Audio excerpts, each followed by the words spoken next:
All right, so I want to welcome everybody back to the fourth lesson in Black American, African American Studies with me, the Forecast. And I want to thank everybody for the love and support that y'all show me doing this. It's a lot of work, so, I appreciate it. But listen, before I start, I want to encourage others to create their own courses, whether it be in science, math, and finance.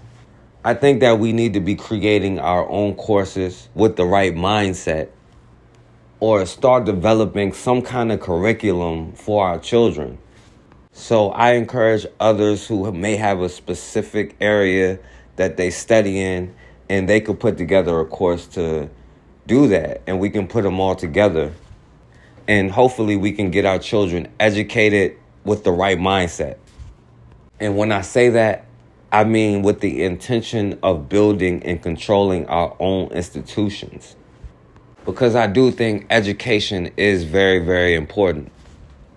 Now, last time we looked at a lot of the laws, like the Casual Killing Act or the 1705 slave codes. And we saw the slave patrol and, the first time white was in law. We also saw the first John Brown, with the Bacon's Rebellion. Now, we also saw the creation of Wall Street and how Dutch and Jewish merchants played a role in all of that. And I know a lot of times the European Jews like to hide their hand, throw rocks and hide their hand, and try to downplay everything they've done. But it's important to keep an eye on their contribution just like everybody else. Now, we talked about Wall Street, but during this time, a lot of the European Jews went to Brazil as well. And for a short time, the Dutch West India Company took over control of Brazil. But it was only a short period of time before Portugal took it back. Now, a lot of the first Portuguese that colonized Brazil were the Sephardic Jews. You know what I'm saying? They were some of the first people who got to Brazil. And they've been there since like the 1490s or maybe the early 1500s. But a lot of the Jews that went to Brazil were called Marranos, which were basically Jews who were forced to convert to Christianity, but they still practiced Judaism in their private time. But it's no coincidence that Brazil is said to have brought in more slaves than anywhere else, especially when a lot of these Marranos start importing slaves. Now, when the Dutch West India Company took over Brazil for a little while, that's when a lot of the Dutch Jews acquired a lot of the sugar plantation and mills that they got on the land. And when they had control, anybody who came there paid less in taxes the more slaves that they had. And according to their records, between 1658 and 1674, the Dutch West India Company sent as many as 24,000 kidnapped Africans to the quote-unquote New World, most of that being Brazil. Now, even though a lot of them try to downplay and say it was only a small percentage who owned plantations, although it's possible that they were half the population of Brazil at the time in that brief window, but they still had to admit that they were the predominant slave dealers, and they often sold to people in auctions. Now, by the 1700s, the British was making more and more money and getting more and more powerful in the slave trade. And according to their scholars, by the 1700s, a lot of the Jews ended up having to buy sickly people and resell them when they got healthy so they could make a profit. Now, like I've been telling you, it wasn't just the Jews, even though they were involved like everybody else, but it was a competition. And Europeans often fought each other in this race to conquer us in our land. And by the 1700s, England had a little bit of an upper hand. Now, again, you can go and study European history and all of that, but we're not going to get into all of that. But there's a lot of death, destruction, disease, killing, murder, all of that going on throughout European history. But in 1713, Europeans started to realize that the more they fought each other, the harder it was to conquer us in our land. So in 1713, a bunch of European countries ended up signing a treaty called the Treaty of Utrecht. Once upon a time, Europeans were great in making art and war. There was even art about war. The 30 Years' War, the Polish-Ottoman War, the Portuguese Restoration War, the First and Second English Civil War, the First, Second, and Third Anglo-Dutch War, the War of and when King Charles II of Spain died in 1700, war became an even more serious business. Europeans have fought all over the world. Canada, Cuba, India, South America, and of course, on every centimeter of Europe. In earlier centuries, peace was only restored if one guy won a battle and the loser was stripped of all of his belongings. We won, I killed all of you, the war is over. No, you didn't. But in the 18th century, you could win battles, but still not win and stop the war itself.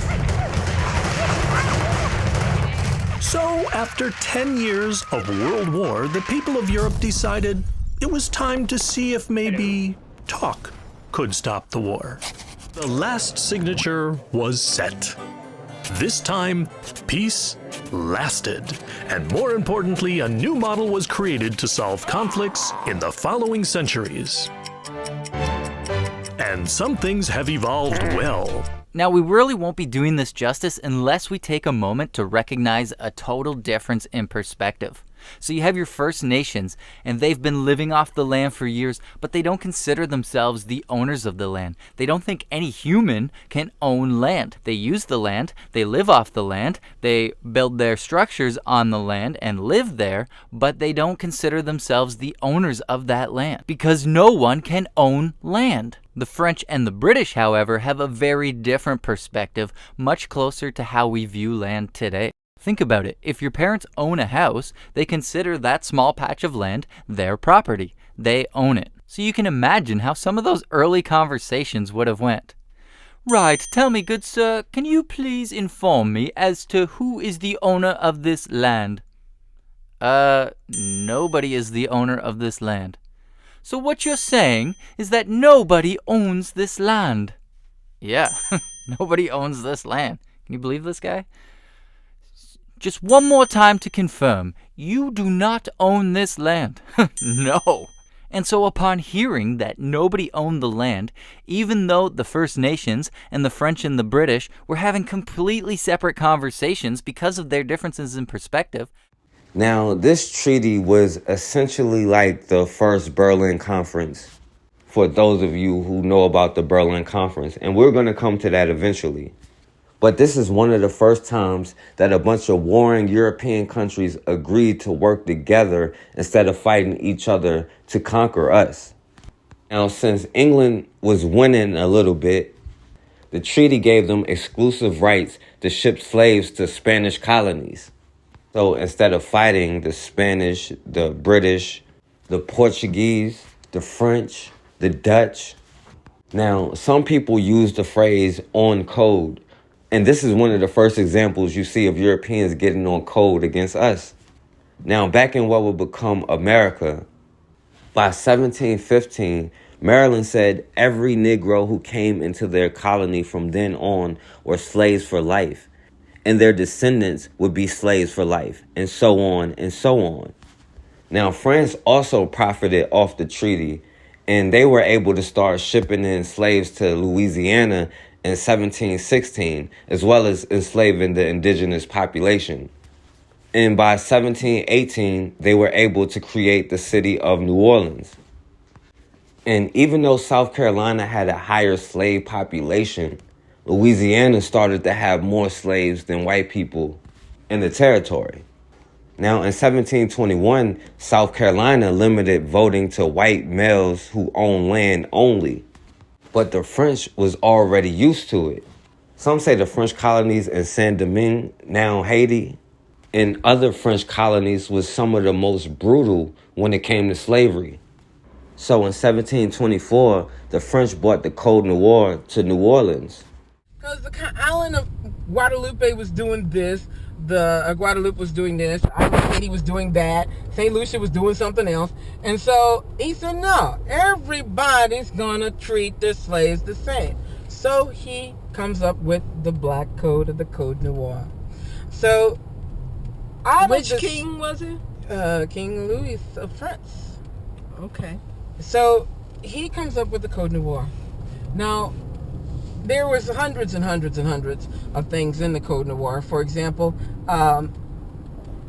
slave owners had only 7 days. Now, again, this is early period slavery, so you have to understand that some of this is going to lose its value. But a slave master only had 7 days to bring the heathen to Christ once he arrived there, which means that you pretty much had to teach him about Catholicism, because they had to be converted to Catholicism as a Catholic country. And so you had a priest to come in to make them understand about Christ and all of that. So by law, you only had 7 days to do that. Also in the Black Code, slaves could have Saturday afternoon and Sundays off. Under the original Black Codes, no child under 13 would be sold away from his parents. And if the parents had a legally sanctioned marriage, i.e. one recognized by the church or in the church, then husband and wives could not be separated. Now, also under the Black Code, it is mandated too, though, that women of color have to wear a tie-on. Now, this is What is a tie-on? This is going to manifest itself here as well. A tie-on is a head wrap.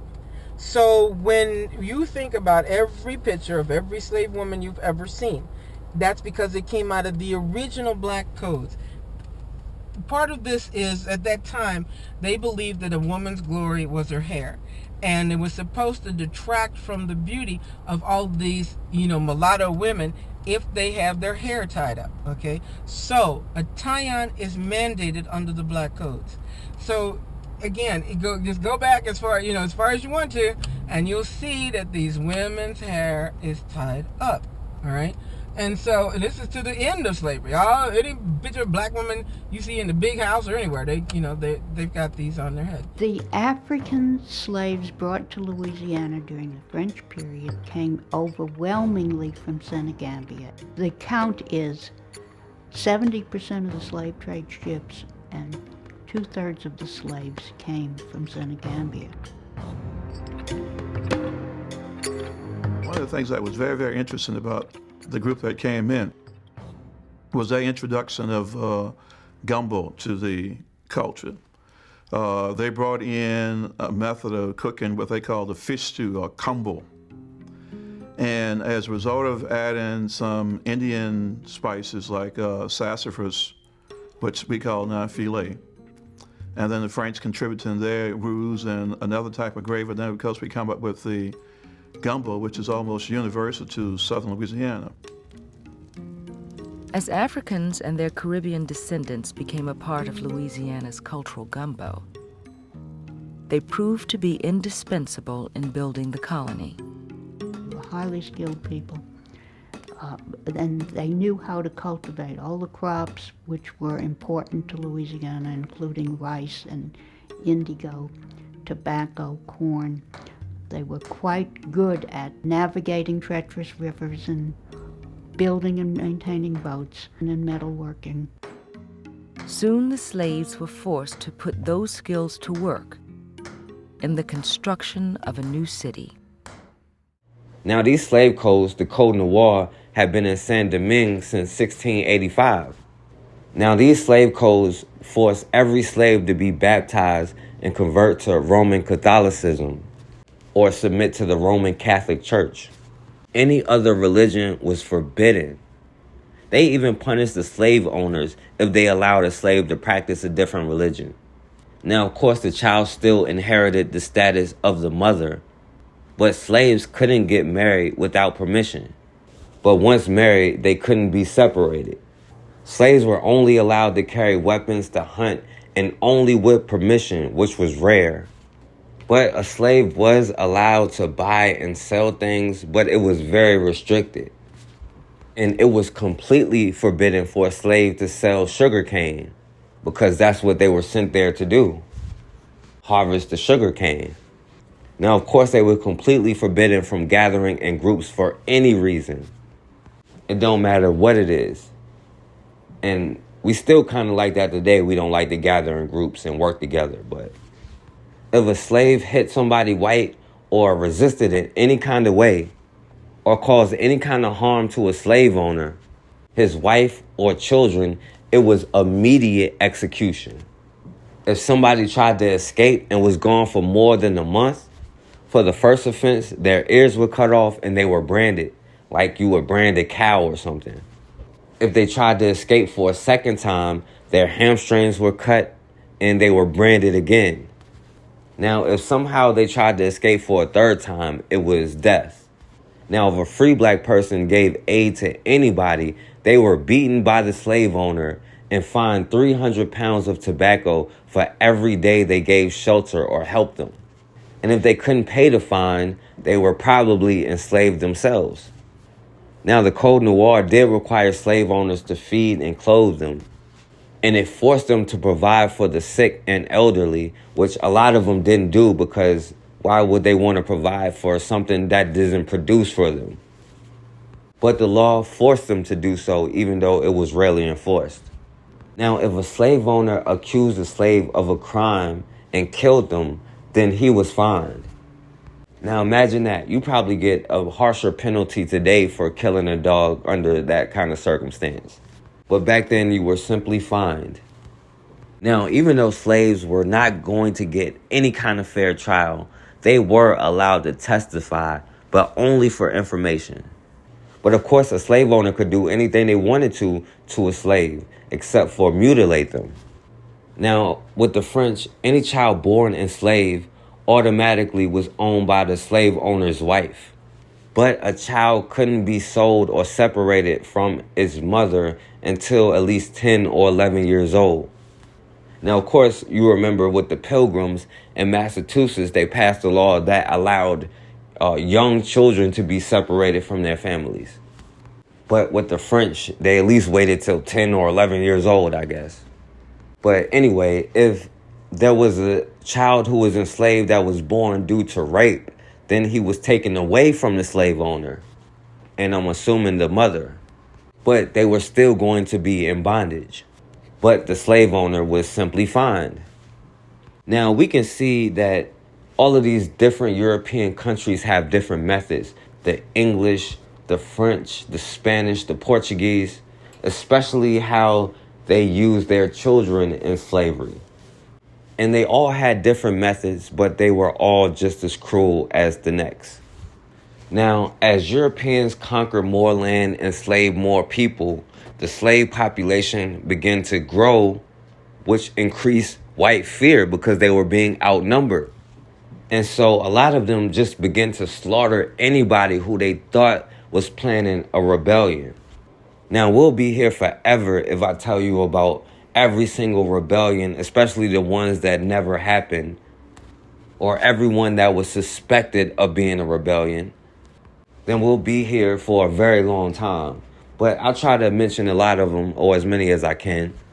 But a lot of them didn't happen because oftentimes there may have been a snitch that looked just like you.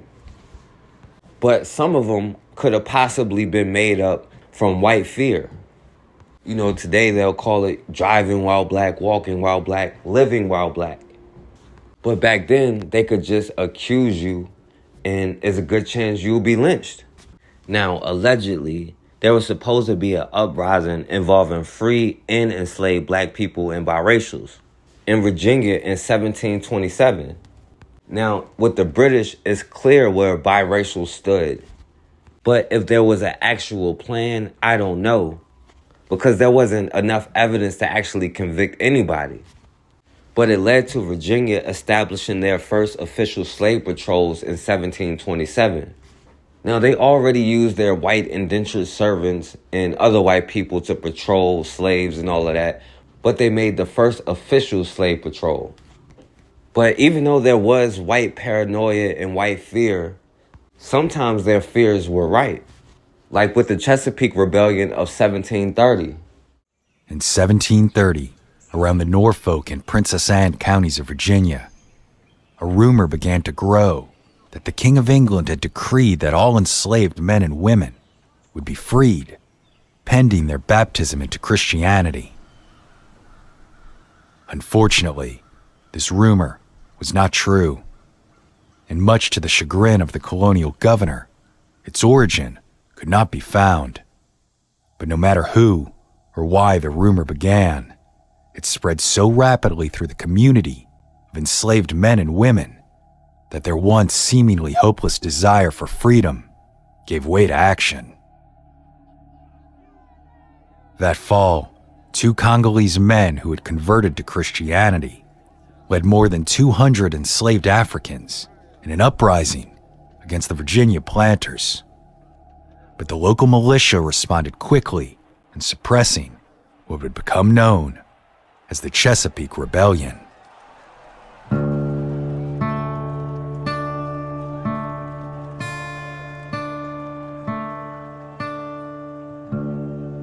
Tragically, 29 people were hanged on that violent day in 1730.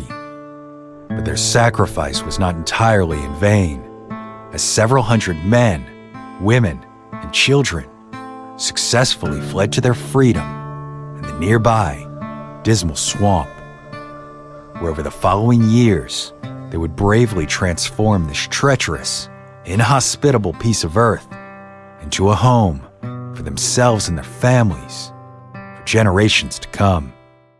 Now, this planned rebellion is said to have started after rumors about their king, King George I of England, said he was going to free every slave that had been baptized and accepted Christianity. Now, of course, we saw the baptism law already before in 1667. Still, a lot of black people felt disgruntled because they had accepted Christianity, but they were still slaves.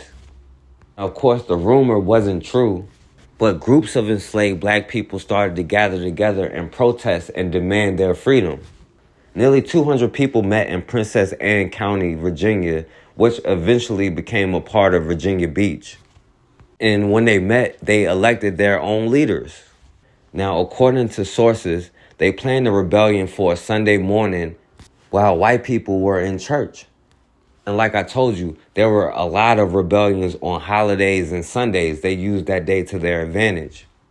But before they could do anything, a militia went up there to stop them. Now, they caught a few people, but a lot of them managed to escape and went into an area known as the Great Dismal Swamp. And that area today is between Norfolk, Virginia and Elizabeth City, North Carolina. Now, y'all remember in the first lesson, we talked about how the native population and black people united to fight Europeans. But then Europeans started making deals with the Indians to help them turn on us. And often they left us hanging, or worse, they helped the Europeans. And a lot of times these Indians helped the white man, quote unquote, stop rebellions. And by 1730, slavery for the Indians was coming to an end, and they were also ending European indentures. And a lot of the Indians and these white indentures became a part of the slave patrol. And then there were tribes like the Cherokee who signed peace treaties and agreed to help them enforce the fugitive slave laws. And they often hunted down and returned runaway slaves. Turns out, this part of Cherokee Nation history was not widely talked about, even within the nation itself. I'm Chuck Hoskin Jr. I'm Principal Chief of the Cherokee Nation. I can tell you growing up, I did not know about Cherokee Nation, not only the enslavement of African Americans, but that it was a matter of Cherokee law that we could enslave African Americans. We are both a people that have been oppressed and exploited, and the truth is, at times in our history, we have oppressed and exploited. Those two things happen on the same plane, and I think that often doesn't make initial sense to people when they hear it, but it takes a deeper dive into history to understand some context in which these things are happening. In the early 1800s, the U.S. government continued to attack Native people and seize their lands. It was also around this time that Thomas Jefferson and other influential plantation owners gave all the tribes in the region what was called the civilization policy, a sort of checklist to the tribes for how to survive in this new American project. All they needed to do was learn English, convert to Christianity, adopt white gender norms like the men farm and the women stay at home. And the people who were touting this policy were a lot like Jefferson, wealthy Southern plantation owners who owned a lot of slaves. The implication? To have power, you have to have slaves, too. As the United States is becoming a country, they are creating a national culture, and slavery becomes an increasingly important part of that. Elena Roberts teaches history at the University of Pittsburgh. She explained to me that several tribes enslaved African people. So things like slaveholding are important to not just the accumulation of wealth, but also being a small independent farmer. There were Native Americans with huge plantations, and there are people, doing the cotton planting and picking corn. The Cherokees' decision to embrace this new civilized future was also tactical, a form of self-preservation. And so some tribes thought that the economic power slaves afforded them might make white Americans into allies. It certainly was something that was a product of white settlers and the pressures that were brought to bear, both economic and political. But it also is not, in my view, to be used as an excuse. This choice that some Cherokee made to own slaves to keep themselves free was something that I struggled with a lot. And so I reached out to this Cherokee historian named Julie Reed. I'm an associate professor of history at Penn State University and a citizen of the Cherokee Nation. Cherokees changed so that they could stay the same. Like, what are the things we're willing to do in order to protect the core parts of who we are?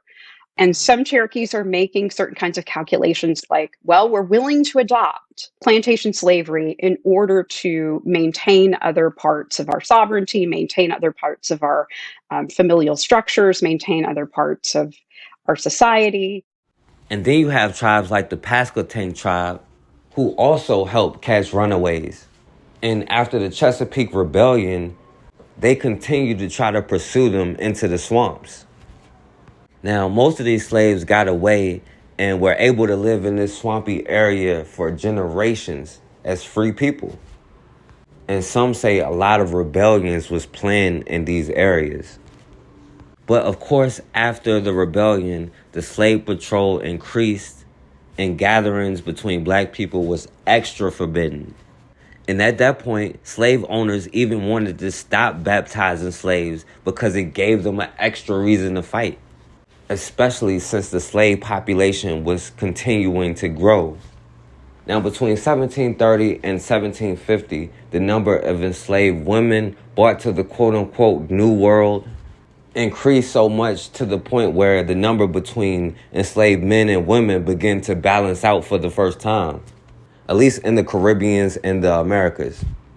In Virginia, slaves made up a fourth of the population, and with the increased numbers, it also increased white fear.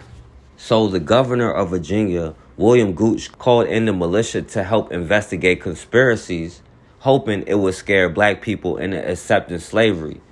And he said to, quote unquote, rest happy with their condition because perpetual slavery was the best thing for them.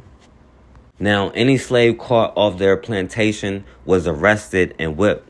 Still, at least 6 months later, another conspiracy was reported because Negroes dared to meet up together while white people was at church. And it said that they elected their own leader as well. And 4 people ended up getting executed and others were severely punished, whether they were planning a rebellion or not.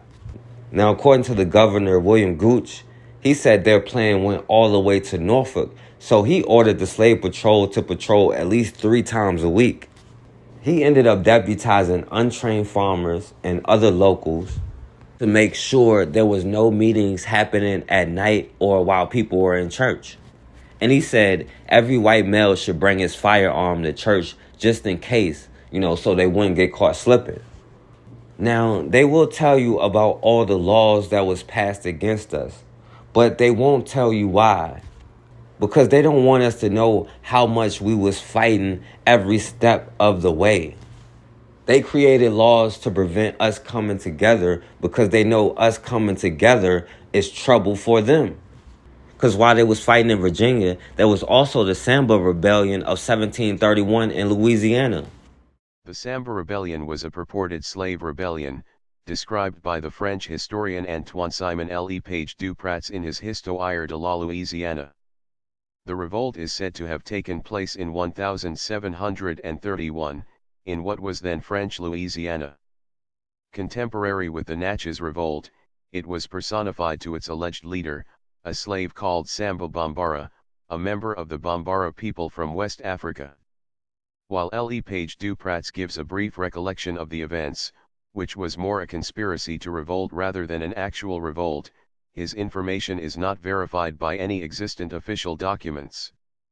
The African-born Samba is reported to have participated in a number of revolts back in Africa, and during transit to Louisiana. He is also presented by Le Page du Pratz as having served the French as an interpreter, and a slave overseer. The insurrection was due to take place in June 1731, but is said to have been revealed to the colonial authorities after an argument between an angry slave woman and a drunken French marine.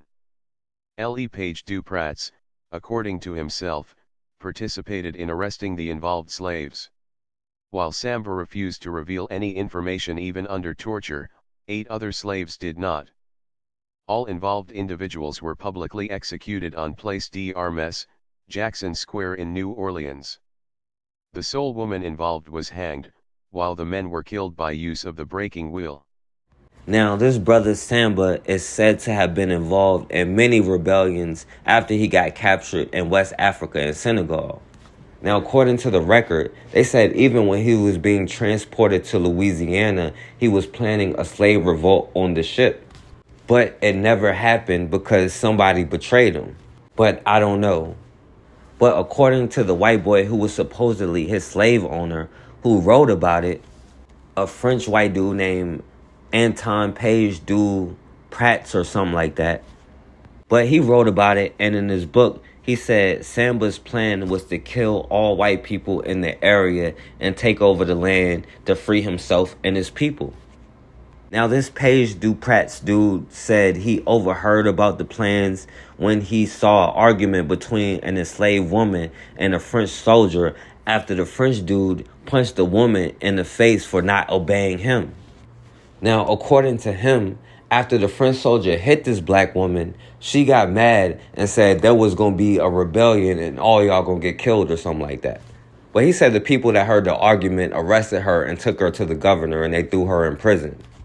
Now, according to the writing of this French dude, he said he was mad because the court wasn't taking it serious.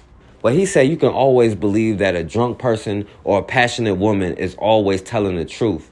So there had to be some kind of plan for an uprising. So he said when he went to go investigate and search the area where the slaves were living until he found them and heard them talking about their plan to kill everybody and take over, according to him. Now, he said he was surprised because he thought Samba was loyal, but the whole time he was plotting to overthrow and kill him. So, according to him, Samba was probably playing nice, got his confidence, but the whole time he was waiting to kill him or do whatever he could to get his freedom.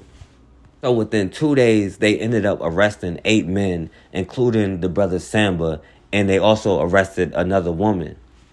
Now, for nearly a week, they tortured them with fire and other forms of torture. They beat them, but still everybody refused to talk.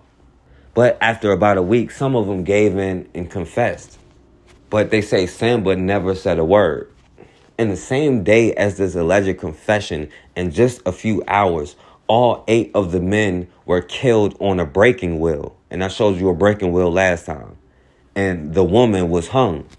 Samba Bambara was a resident of St. Louis, Senegal, West Africa. Samba hailed from a Manding sub-kingdom known as the Bambara Empire.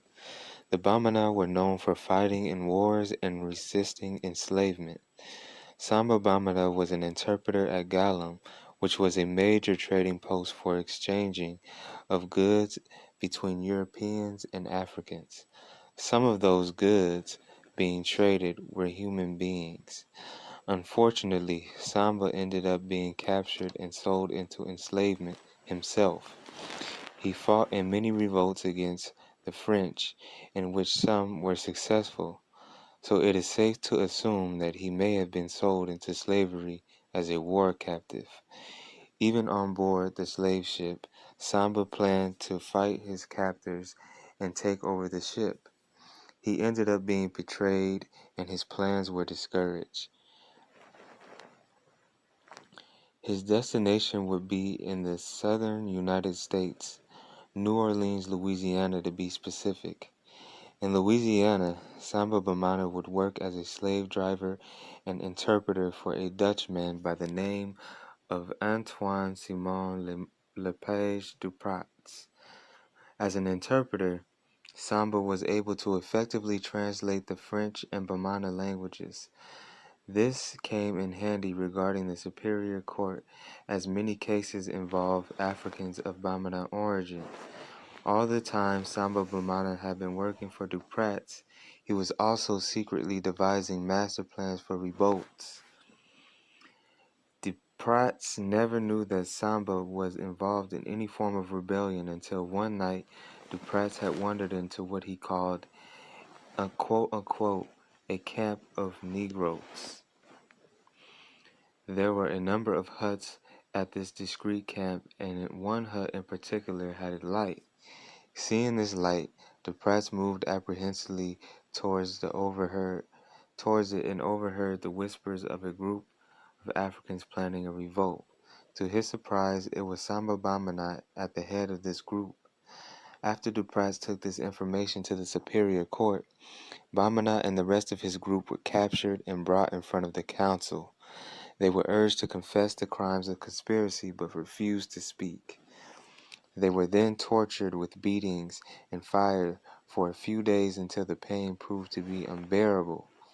This ongoing torture forced Samba Bambara and his group to confess. The very same day of their confession, Samba and the 7 other men were brutally put to death by the way of the breaking wheel. One woman from the group was hanged. Despite the fact that the conspiracy of 1731 was never brought to fruition, we can still look at Samba Bambara as a hero, a man of courage and faith, someone who did not submit to injustice, and a man of dignity and inspiration for others.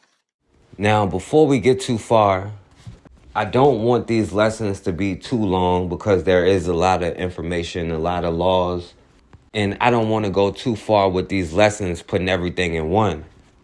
But before we wrap up this lesson, it is a couple things I want to mention, which will eventually lead into our next lesson. Now, earlier, we saw the treaties with Europeans and how they came up with this quote-unquote code to unite, to come against us. But of course, we already know how treaties with Europeans work. And of course, they still continue to fight. And we're going to touch on some of these European divisions and how we use them in the next lesson. For example, in 1731, Spanish Florida, because Florida was still controlled by the Spanish, in 1731, Spanish Florida began to offer freedom to slaves who managed to make it there. Now, the catch was they had to convert to Roman Catholicism, and if not, they were sent back to be enslaved. And when the Spanish did this in 1731, it did have an effect on the slave population, many of whom risked their lives to get down there. And we're going to see how all of that plays out. And we're also going to touch on this issue of slave ships. Now, I know a lot of you have opinions, but that is something that we're going to deal with next week. So y'all can save those arguments for then. But before I end this lesson, I do want to make it clear that there was resistance on slave ships as well. And people didn't just get captured and go away quietly. But there was also the Little George ship revolt of 1730. The revolt of the Little George ship. By the 1700s, the transatlantic slave trade transported a great number of African people to the Western world. Many African people were successful in resisting enslavement and regaining their freedom. This is a little-known story of African people escaping their enslavement to live their lives as free human beings in their homelands. The setting was the Little George slave ship sailing from the coast of Guinea, West Africa. 6 days prior, 96 Africans were kidnapped and forced upon the Little George en route to the United States to be sold in Rhode Island. The Little George sailed from the coast of Guinea on June 1st, 1730. 5 days later, while still at sea, on June 6th, 1730, the enslaved Africans began their revolt against the ship's crew. At 4 a.m. on June 6th, 1730, the Africans were heavily chained to the ship, but a few of them escaped their chains, broke through the covering of the hull of the ship, and attacked the ship's watchmen before they could notify any other crew members. The enslaved Africans were captured from different tribes, but worked together to free themselves. Out of the Africans who initially freed themselves and attacked the ship's crew, they split in half, one half freeing the remaining Africans, the other half continued to attack and subdue the ship's crew. The Africans were overwhelming the crew and managed to kill a great number of crew members as more Africans were freed from their chains. The ship was originally captained by George Scott, but Scott and a few crew members were captured and locked in the captain's cabin. A few of the Africans made and detonated a bomb on the ship, killing crew members and almost damaging the ship. Shortly after the bomb detonated, the remaining crew members surrendered to the Africans and were locked away on the ship. The Africans took full control of the ship, rerouted their course, and reached the shores of the Sierra Leone River, which led them to the shores of Sierra Leone. The Africans departed from the ship, leaving it on the shores, and returned to their homelands. Captain Scott and other crew members were able to survive the revolt, but the Africans were able to continue to live as free human beings. This is the story of the Little George ship revolt. To the Africans who gained their freedom by revolting, we proudly stand on your shoulders. Now, after these brothers broke free on this ship, the Little George, they gathered the gunpowder on the ship and threatened to ignite it like a bomb. They managed to gain control and took over the ship. There was also a revolt on a slave ship headed to New Hampshire in 1732. They said 50 broke free and killed the captain, John Majors, and the crew, and took over the ship. Now, since they hadn't got far, they said they took supplies off the ship and just abandoned it. But these are just a few examples.